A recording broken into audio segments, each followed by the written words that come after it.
जादुई गुफा की कहानी एक रोमांचक हिंदी नैतिक कथा है जो हमें एक रहस्यमयी और जादुई गुफा की दुनिया में ले जाती है। कहानी में एक आम व्यक्ति को एक गुफा के बारे में पता चलता है जो उसकी किस्मत बदल सकती है, लेकिन क्या वह इस जादुई शक्ति का सही उपयोग करेगा या लालच में फंस जाएगा।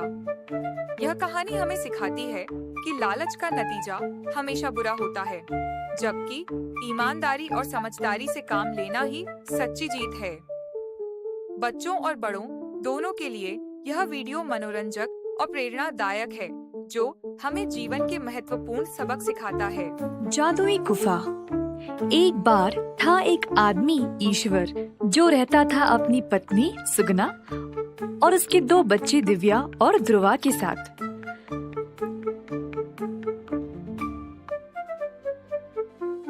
उसका काम था गुप्त जगहों को ढूंढना और उनकी खासियत के बारे में जांच करना।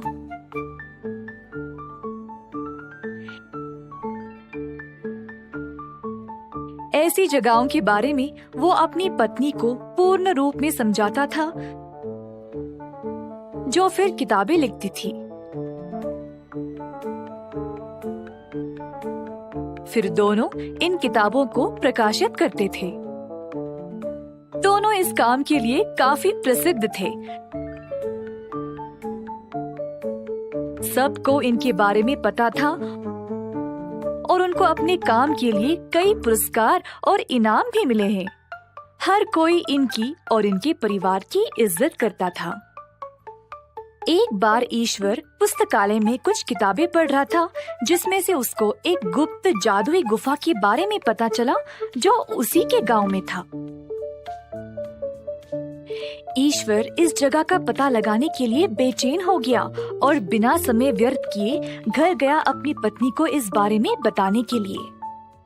सुगना, सुगना, ओ कहाँ हो? जरा इधर आओ। क्या हुआ? इतने बेचैन क्यों हो? बेचैन नहीं, मैं बहुत खुश हूँ क्योंकि मुझे एक जगह के बारे में पता चल गया। तुम सुनोगी तो तुम भी खुश हो जाओगी। सच? अब जरा मुझे बता भी दो। ईश्वर के हाथ में जो किताब था उसने खोला और अपनी पत्नी को उस जादुई गुफा का चित्र दिखाया। देखा तुमने? जादुई गुफा। मैंने आज तक बहुत सारी जगहों को ढूंढ निकाला है, पर ये जादुई गुफा तो हमारे ही गांव में है। हमारे ही गांव में? ये गुप्त जगह? इस गुफा में खास क्या है? ईश्वर फिर सुगना को जादुई गुफा के बारे में बोलने लगा, तो सुगना वो सब सुनकर डर गई। उसने अपने पति को वहाँ पर जाने से मना किया। आज तक हमने जो कुछ पाया है, जो भी नाम कमाया है, सब कुछ अधूरा है। मैं कब से ऐसे मौके का इंतजार कर रहा हूँ। मैं इसको ऐसे ही जाने नहीं दे सकता। सुगना को लगा कि अब उसके पास कोई और रास्ता नहीं है, तो उसने अपने पति को मजबूरन जाने दिया। ईश्वर फिर जादुई गुफा की ओर चल निकला।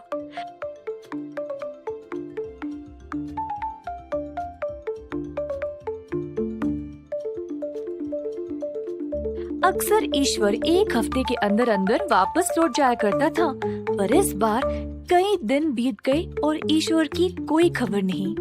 सुगना भी चिंतित हो गई। बच्चे भी बार बार अपनी माँ को अपने पिता के बारे में पूछने लगे। इसी तरह 2 साल बीत गए और बच्चे भी बड़े हो गए। जब भी दिव्या और ध्रुवा बाहर खेलने जाते, तब बाकी के लोग दोनों को ताने मारते थे कि हाय, तुम्हारे पिताजी गए कहाँ? कब आएंगे? अरे आएंगे भी क्या नहीं? माँ, क्या पापा कभी वापस नहीं आएंगे? हमारे सारे दोस्त हमें ऐसे सवाल क्यों पूछते हैं? सुगना को समझ नहीं आया कि वह इनको क्या बोले, तो उसने अंत में बच्चों को सारी सच्चाई बता दी ताकि वह भी समझ पाए।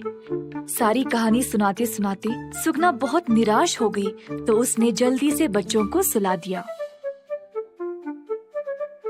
बच्चों ने माँ को दिलासा दिया कि वह चिंता ना करे और एक परी माँ आकर उनकी मदद जरूर करेगी।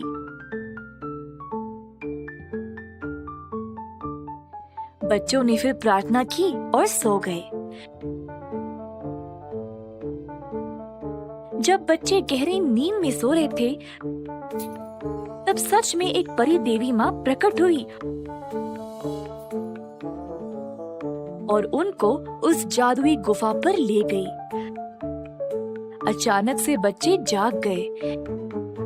नींद भरी आंखें जब खोली तो बच्चे पहले घबरा गए, पर जब ध्रुवा ने गुफा को देखा तब उसे याद आया कि उसकी माँ ने इस गुफा का चित्र उसको किताब में दिखाया था। अरे, ये तो वही जादुई गुफा है जिसके बारे में माँ ने बोला था। चलो हम अंदर चलकर पापा को ढूंढते हैं। पर हमको अंदर का रास्ता नहीं पता ना, तो जाएंगे कैसे? उसी समय परी देवी माँ ने अपने आप को एक साधारण इंसान के रूप में बदला और उनके सामने आई। हे बच्चों, कितने प्यारे हो तुम लोग। मुझे पता है तुमको क्या चाहिए। चलो, मैं तुम दोनों को गुफा के अंदर का रास्ता दिखाऊंगी। आपका बहुत बहुत शुक्रिया। हमको हमारे पापा को ढूंढना है। आप हमारी मदद कर सकते हो ना? परी ने फिर दोनों बच्चों को गुफा के अंदर लिया, जहाँ सिर्फ अंधेरा ही अंधेरा था, पर कहीं दूर कुछ रोशनी दिखाई दे रही थी। उन्होंने इस रोशनी का पीछा किया। रोशनी गुफा के बाहर काफी दूर तक पहुंच गई और फिर बच्चों ने खुद को एक सुंदर जगह पर पाया। वहाँ पर था नीला आसमान, बहुत सारी हरियाली और साफ झील जो बाजू में बह रही थी। बच्चे खुशी से कूदने लगे। इतनी बड़ी जगह में हम पापा को कैसे ढूंढेंगे? इन फूलों पे जो तितलियां है ना, वही हमको रास्ता दिखाएंगे।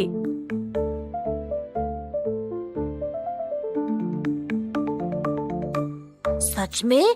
ये कैसे मुमकिन है? चलो मैं दिखाती हूँ।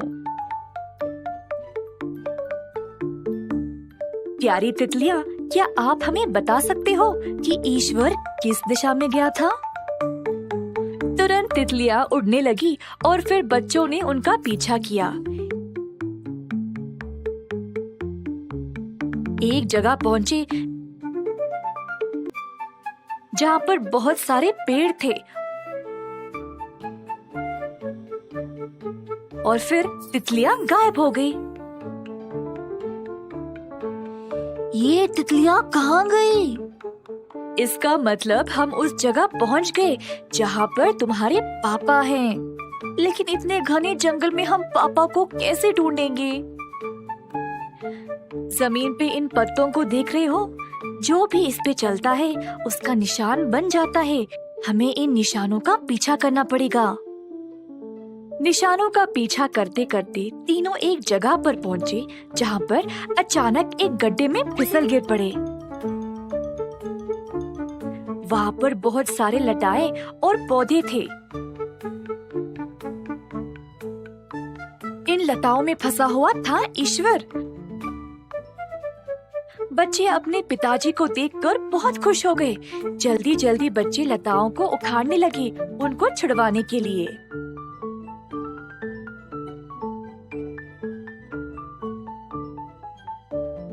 परी माँ ने फिर अपने जादू का इस्तेमाल किया और ईश्वर को पानी दिया। ईश्वर वापस होश में आ गया।